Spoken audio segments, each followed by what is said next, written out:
जय श्री कृष्णा, सभी का स्वागत है। आज हम एक केस स्टडी लेंगे और एक शॉर्ट केस स्टडी लेंगे। तो मान लो ये केस स्टडी है, क्या आपको नजर आ रही है? Show off hands. ओके, बढ़िया, थैंक यू, रियली अप्रिशिएट। अब ये केस स्टडी की एक शॉर्ट समरी बनाएंगे 8 से 10 मिनट में। तो यहाँ हमने क्या देखा? सबसे पहले देखिए, किसी भी केस स्टडी को आप जब देखोगे तो सबसे पहले आपको देखना है TFRC काउंट, टोटल काउंट, है ना, ताकि वह टैलेंट जो भी है उस बच्चे का, उसका हम दुनिया के साथ कंपैरिजन कर सके, कंपैरिजन विद द वर्ल्ड। फिर कंपैरिजन, ये बाकी जो है वो उसी की एक क्षमता का दूसरी क्षमता के साथ कंपैरिजन है, बराबर। तो जैसे ही मैं ये केस स्टडी देखता हूँ, सबसे पहले मुझे एक समझ में आता है कि ये बच्चे का 50 का काउंट है और 4 एक्स है, यानी 6 फिंगर का 50 काउंट आ रहा है। तो कितना आता है? 6 8 48। ओके, तो करीब करीब 80 से 80 82 के करीब उसका काउंट आ सकता है, ऐसा मुझे लग रहा है टेंटेटिवली। यस, इसका मतलब क्या है? यह बच्चे की ग्रास्पिंग एवरेज से थोड़ी कम है, बराबर है।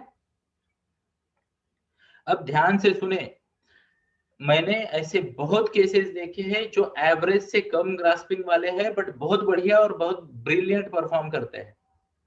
ऐसा क्यों होता है मैं आपको बताता हूँ। सिलेबस बहुत कम है, अपना छोटा है, कोई भी ध्यान देके पढ़े तो इसको आसानी से सीख सकता है या ना। ओके, दूसरी बात होती है, कभी कभी माता पिता काफी डिसिप्लिन्ड होते हैं या बच्चे फोकस्ड होते हैं तो भी वो जल्दी सीख जाते हैं। ठीक है, ये बात को नोट करें। और हमें किसी का ईगो हर्ट नहीं करना बट फीडबैक भी देना है। तो जैसे आप TFRC देखते हो 80 के करीब है, तो माता पिता को ये सजेशन दे दो कि इस बच्चे को एक वक्त एक ही बड़ा और इंपॉर्टेंट काम देना है, मल्टीटास्किंग नहीं, मल्टीपल सिलेबसेस नहीं, बराबर। बच्चा अगर पढ़ाई कर रहा है तो उसको बोलना पढ़ाई पे ही ध्यान दे, कमिटमेंट पढ़ाई में ही रखे, बाकी चीजें बोनस में, कंपल्शन में नहीं। क्लियर? ओके, गिफ्टेड बच्चा है तो क्या होगा? उसको कंपल्शन करेंगे कि तू 10th भी कर, साथ में फ्रेंच भी सीख और मान लो चेस भी सीख और सब में अच्छा कर, क्योंकि आपको उसको एंगेज करना है, उस कैपेसिटी को यूज करना है, बराबर है। एवरेज बच्चा है तो उसको एक, ज्यादा ज्यादा 1.5 2 दे सकते हैं, थोड़ा अबव एवरेज है, एक आधा और बढ़ा सकते हो आप। क्लियर है? Show off hands. ओके, तो सबसे पहले ये हमने देखा कि ये बच्चे को फोकस्ड लर्निंग अप्रोच चाहिए। What's the word? Focused learning approach. माता पिता को भी बोलना है बेटे को संयम रखे, 2 2 3 3 4 4 बार रिवीजन करने की जरूरत पड़े तो करे, कोई दिक्कत नहीं। क्लियर है? Show off hands. आगे बढ़ते हैं, अब मैं मैराथन भगाऊंगा। पर्सनैलिटी क्या है? पर्सनैलिटी यहाँ देखिए, इंटर पे X3 है और इंट्रा पे लूप है ना। ओके, यानी प्राइमरी पर्सनैलिटी क्या है? आर्क है, तो मेंटोरिंग लगेगी। और सेकेंडरी पर्सनैलिटी क्या है? लूप है, तो कंपनी मैटर करेगी। क्लियर है? अब ध्यान से सुनिए, ओवरऑल काउंट कम है तो पेशेंस रखना पड़ेगा। इसका मतलब यह है, ये आपके लिए नई लर्निंग हो सकती है, लो काउंट लूप के लिए भी मेंटोरिंग करनी पड़ेगी, पेशेंस रखना पड़ेगा। क्लियर है? Show off hands. तो पेरेंट्स को हमें बताना है, इस बच्चे की मेंटोरिंग कीजिएगा और इसकी कंपनी का ध्यान दीजिएगा। इसकी, जिसे कहते हैं डेवलपमेंट की स्पीड, ऊंचाई, दिशा कंपनी पे मेजर करेगी। फिर कंपनी कैसे मैनेज करते हैं आपको पता है। ओके, आगे देखते हैं। प्राइमरी पर्सनैलिटी हो गई। पेरेंटिंग स्टाइल क्या है? ओके, तो लूप वाला पेरेंटिंग स्टाइल हम यहाँ पे यूज करेंगे। बिल्कुल, कंपनी मैटर करती है तो कंपनी का ख्याल रखेंगे और कोशिश करेंगे माता पिता की वो स्वयं अपने बच्चे के जीवन के सबसे बड़े इन्फ्लुएंसर है ना। क्लियर है? सेट एग्जांपल एंड गाइड करो। और प्राइमरी पे आर्क है तो उसको मेंटोरिंग भी करने को आप सजेस्ट करो, इनकरेज करो। आगे बढ़ते हैं, लर्निंग स्टाइल क्या आ रही है? अब यहाँ पे आप देखिए। ओके, ऑडिटरी और काइनेस्थेटिक, तो सॉरी, क्षमा चाहता हूँ, ऑडिटरी, विजुअल और काइनेस्थेटिक। तो इसमें एक जगह पे आर्क है, तो ये विजुअल और ऑडिटरी बच्चा है। क्या है? विजुअल और ऑडिटरी बच्चा है। तो उस हिसाब से आपको पता है क्या क्या बताना है। विजुअल के लिए ABCD, ऑडिटरी के लिए ABCD। क्लियर? आगे बढ़ते हैं। इसके बाद नेक्स्ट वाला पॉइंट क्या आएगा? Self management system. अब ये बच्चा क्या है? इस बच्चे को एक एक्स्ट्रा बात मैं आपको बता रहा हूँ। आपको लूप वाली कंपनी मैनेजमेंट की सेल्फ मैनेजमेंट सिस्टम तो आप सबके पास है, पहले वाली केस स्टडीज आप देख चुके हैं, है ना। इस बच्चे को और एक बताना है, बार बार बार बार। इसकी सेल्फ मैनेजमेंट सिस्टम में सबसे बड़ा अंग ये आएगा कि बेटा एक वक्त एक ही काम के पीछे पड़ना है। दुनिया भले स्केटिंग करे, चेस करे, फुटबॉल करे, क्रिकेट करे, तुमको एक ही करना है, ये इसने खुद को बोलना है। अदरवाइज ये बच्चा त्रस्त हो जाएगा मल्टीटास्किंग में, और उसको बोलना है ये जीवन का रूल बना ले। दूसरी बात है, ध्यान से सुनना, काउंट कम है और थॉट जोन में आर्क्स है, दिख रहे हैं? थॉट जोन में, बॉडी एनर्जी में। ओके, तो उसको वो भी करना है कि पॉज लेना पड़ेगा, थोड़ा सा ध्यान से सीखना पड़ेगा, डिसीजन और यानी एनालिसिस एंड प्लानिंग में भी उसको हेल्प की जरूरत पड़ सकती है। ओके, ऐसे व्यक्ति को एडवाइजर्स हो, ट्रस्टेड एडवाइजर बिल्ड करे तो फायदा होगा। चलो आगे बढ़ते हैं। Self management system, loop plus ये कुछ एडिशनल पॉइंट बोले। अब यहाँ पे क्या है, जैसे कहा कि हमने कोर कॉम्पिटेंसीज, तो आपको यहाँ क्या दिख रहा है सबसे ज्यादा, तो 2D विजुअलाइजेशन इसका काफी अच्छा है। फिर जैसे कहते हैं कि यहाँ पे आप देखो तो लैंग्वेज इंट्रा भी ठीक है। ओके, कंपैरेटिवली जोन्स में अगर देखो आप कंपैरेटिवली तो ये ऐसा है। अब यहाँ पे अगर आप देखोगे तो इंट्रा अच्छा है, ऑब्जर्वेशन अच्छा है 2D वाला, ये X3 है, यहाँ पे X1 है यानी ओपन जोन है। तो यहाँ पे because of low count, please note करें, because of low count and multiple arcs, कितना है अभी, मान लो इंटरपर्सनल पे भी आर्क है, थॉट जोन में आर्क है, और इसमें भी आर्क है, तो थोड़ा सा डिसीजन लेना मुश्किल भी हो सकता है करियर का, हाँ या ना, शो ऑफ हैंड्स। ओके, तो आप थोड़ा सा उसके साथ क्वेश्चनिंग करें। ओके, थोड़ा सा रेफरेंस ले, रिपोर्ट के एंड में क्या क्या करियर सजेस्ट किए हैं। ओके, और अगर आपको लग रहा है मैचिंग हो रही है, अभी यहाँ पे तो आपको क्लियर कट दिख रहा है, ऑब्जर्वेशन है 2D और कॉन्फिडेंस भी अच्छा है ना। देखते हैं, मान लो यहाँ कोर कॉम्पिटेंसीज क्या क्या आती है, जरा देखते हैं। तो कोर कॉम्पिटेंसीज में अगर आपने देखा तो इंट्रा अच्छा है, फाइन अच्छा है, ऑब्जर्वेशन अच्छा है, इमोशन अच्छा और लैंग्वेज अच्छा। तो हो सकता है ये जिसे कहते हैं सॉलिट्यूड वाला कोई आर्टिस्ट बने, है ना। 2D अच्छा है, फाइन अच्छा है, तो आर्टिस्ट्री में आप सजेशन डेफिनेटली दे सकते हो उसको। ऑब्जर्वेशन रिलेटेड और कुछ चीजें आप बता सकते हो, सुपरविजन रिलेटेड चीजें बता सकते हो।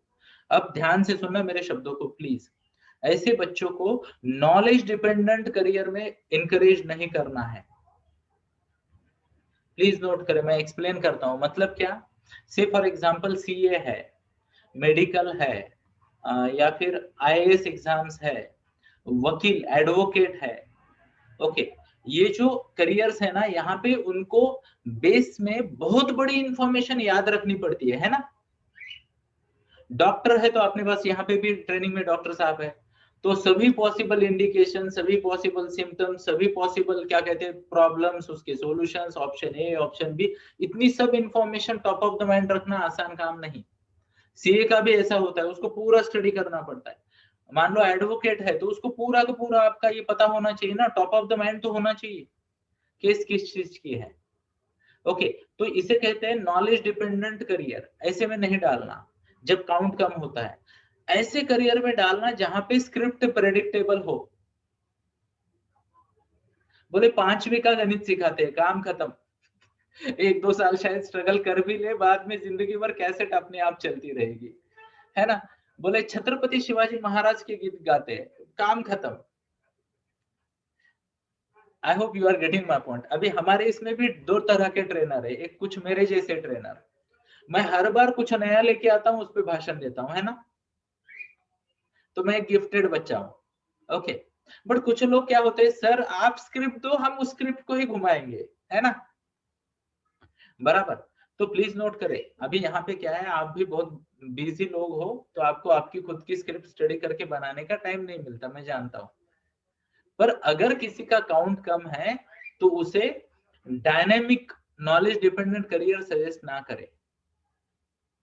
और एक बात है, अगर आर्क्स ज्यादा आ रहे हैं तो उसको पीपल कनेक्ट में, नेचर कनेक्ट में, आर्टिस्ट्री में सजेशन दे दे। ओके,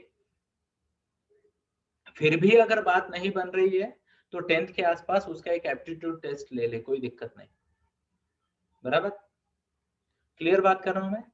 तो यहाँ पे जैसे मैंने कहा कि ये बच्चा फाइन फाइन प्लस जिसे कहते हैं 2D प्लस फाइन के काम में कर सकता है, इमेजिनेशन ओपन जोन है तो ये आर्टिस्ट्री में जा सकता है। ओके, बाकी सब्जेक्ट टू डेवलपमेंट है इसके जिसे कहते हैं टैलेंट का। ओके, तो मोटा मोटी एवरेज टैलेंट है, तो इस तरीके से हम कोर कॉम्पिटेंसीज देखेंगे। मेजर लिमिटेशंस में क्या करना है, सिंपल फंडा, आखिरी के 3 या तो फिर आर्क को डेवलपमेंट देनी है। मान लो अभी ये पीपल कनेक्ट है, तो आपको पता है कि उसके डेवलपमेंट को क्या बात करते हैं हम, है ना? पता है आपको, है या ना? Show off hands. People connect के लिए 2-3 है, आप अगले पेज पे लिखे हुए हैं, वो उसको सजेशन देने हैं। और कहाँ आर्क है? Think on paper, analyse on paper, थोड़ा सा पॉज लो, फाइनेंशियल एडवाइजर लो, ब्ला ब्ला ब्ला। प्लानिंग के लिए think on paper, plan on paper, think what's new, what's different, ये वो, उसको थोड़े क्वेश्चन करे, एक्सपोजर दे, ब्ला ब्ला ब्ला। ग्रॉस, अब ग्रॉस की रेमेडीज आपको पता है, वो उसको दे देनी है। मैटर क्लोज, खत्म। चलो आगे बढ़ते हैं। ओके, उसके बाद देखेंगे क्या है, एम आई बेस्ड क्या कहते हैं, पेरेंटिंग। तो एम आई देख के आप पेरेंटिंग में क्या बोलोगे? सबसे पहले तो आपने इसकी पेरेंटिंग लूप वाली कर ली, फिर एम आई में आप इंटेलिजेंसेस देखोगे, तो ये बच्चे की नजरों से कुछ नहीं बचता है, तो इसको आंखों से नहीं डांटना है, काइनेस्थेटिक पे आर्क है, उस पर काम करे, वगैरह वगैरह। यस, इवन वे के बेस भी आ जाएगा, तो उस हिसाब से आपको काम करनी है। ये बच्चे को पॉज लेना सिखाना पड़ेगा, बच्चे को पॉज लेना सिखाना पड़ेगा। और एक बात है, बहुत इंपॉर्टेंट इनपुट मैं आपको दे रहा हूँ, काउंट कम है ना, ये बच्चा आइंस्टाइन बन सकता है, प्रोवाइडेड इसकी माँ वो चिट्ठी को छुपा के रखे कि तुम्हारा काउंट कम है, और उसको बोले कि तू जीनियस है, तू जीनियस है, तू कर सकता है, तू कर सकता है, तू कर सकता है, तू कर सकता है, तू कर सकता है, तू कर सकता है। फिर उसको वो एक श्लोक भी सुना दो, व्यवसायत्मिका बुद्धि एक है कुरुनंदन बहुशाखा यह अनंताश बुद्धयो अव्यवसाय नाम, है ना? उसको बोलना तेरे लिए श्लोक लिखा है भगवान ने, एक वक्त एक काम कर, खत्म। बच्चा फुल्ली फोकस्ड बहुत बढ़िया करेगा। ओके, मेरे पास ऐसे बहुत सारे एग्जांपल है, लो काउंट वाले बच्चे भी एक्सेप्शनल परफॉर्म करते हैं, पर मल्टीपल एक्टिविटीज में उनके जीवन में तनाव बढ़ता है जो अच्छा नहीं है ना? बराबर है, तो उनको फोकस करना सिखाना है। आगे बढ़ते हैं, और क्या बताया है इस केस स्टडी में। करियर गाइडेंस करना है तो मैंने आपको सजेशन दिए, टॉप जोन देख लो, जैसे मान लो यहाँ पे विजुअल है, वर्ड है, फाइन है, ये है, तो इसकी कॉम्बिनेशन में आप बता दो। बाकी ओपन जोन है, और मल्टीपल ओपन जोन जब होते हैं तो कंफ्यूजन आता ही आता है ना?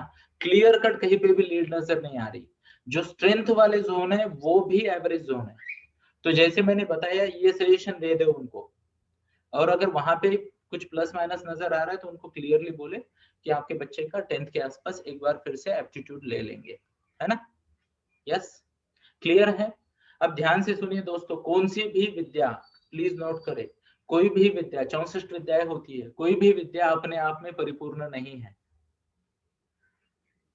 कोई भी विद्या अपने आप में परिपूर्ण नहीं है। तो डीएमआईटी का भी ऐसे ही है, 92% केसेस में नियर परफेक्ट रिपोर्ट आ जाता है, कुछ परसेंट में हमें दूसरी टेक्निक की मदद लेनी पड़ती है ना?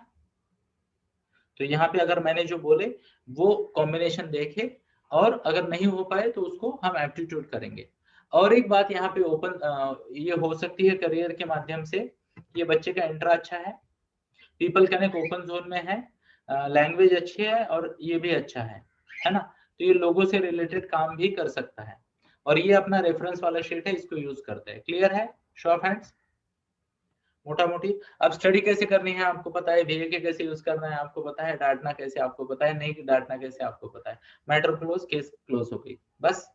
धन्यवाद, जय श्री कृष्णा।